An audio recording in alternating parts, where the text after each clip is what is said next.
एका शेतकरी कुटुंबातील मुलाने भारतातील प्रतिष्ठित IPS अधिकारी होण्यापर्यंतचा प्रवास केला. याचं उत्तर मिळतं मन में है विश्वास या पुस्तकात.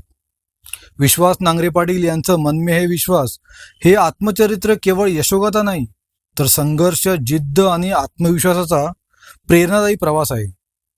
ग्रामीण भागातील साध्या परिस्थितीत शिक्षण घेत असताना आलेल्या अडचणी, UPSC परीक्षेची तयारी, अपयशाचे प्रसंग आणि त्यावर केलेली मात याचं वास्तव चित्रण या पुस्तकात पाहायला मिळतं. तसंच प्रामाणिकपणा, शिस्त, कठोर परिश्रम आणि ध्येयाप्रती असलेली निष्ठा यामुळे कोणतीही व्यक्ती यश मिळवू शकते, हा संदेश लेखक आपल्या अनुभवातून देतात. परिस्थिती कितीही कठीण असली तरी स्वतःवर विश्वास असेल तर कोणतंही ध्येय अशक्य नाही, हे शिकवणारं पुस्तक म्हणजे मन में है विश्वास. हे पुस्तक घरपोच वाचायचं असेल तर आमच्या वेबसाईटला आजच भेट द्या आणि अशाच नवनवीन पुस्तकांच्या परीक्षणासाठी मला आत्ताच